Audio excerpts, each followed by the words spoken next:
one of the things that the template has got in it as well is that consideration of message discipline.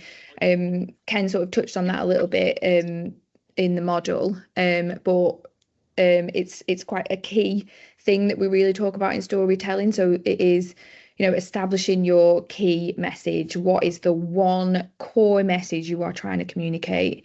This is the message you're going to consistently reinforce. It's going to be at the heart of all of your stories, and it's going to go across all of your platforms and communications. Another consideration is, does it flow? Does it make sense? There's a theory, narrative theory of Walter Fisher, which basically tells us that our stories have to be clear, they have to be coherent, they need to flow, and make sense in order for us to accept them as the truth.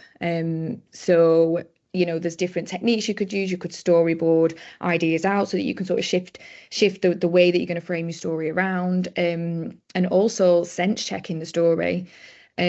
Just get somebody else to take a little look over it.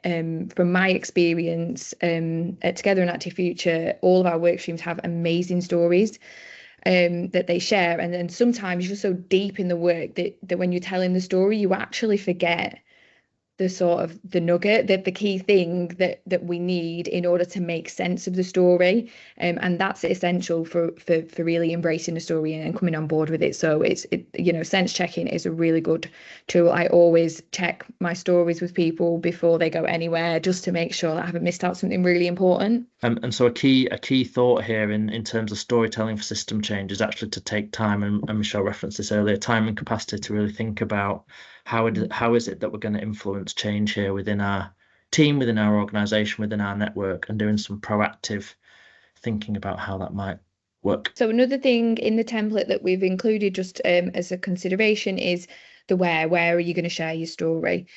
Is it going to be a written story on social media, blogs, press releases? Is it going to be a spoken story, informal chats, meetings, conferences, or are you going to create something that's a little bit more visual? It could be videos, photo stories, infographics, and they're all really going to depend on that pre-work of establishing who you're talking to and thinking about the best way that you're going to get their attention and be able to capture their attention.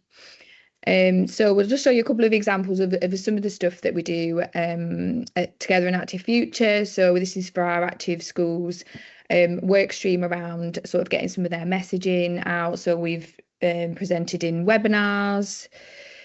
There's been academic reports for academics. We've done many conferences where there's been workshops, presentations, videos where we've reached out to parents and students, infographics for teachers and governors, and I think on handouts and things like that as well. Just a consideration of the who you're talking to and what media we're going to present our stories into them. A couple of last things that are just like a summary, things to keep in mind when starting that storytelling process is to keep it human, keep your stories human, focus on real people and not just stats. Keep it simple with a clear, consistent message, and keep it hopeful. Make sure we're telling people and showing people that change is really possible.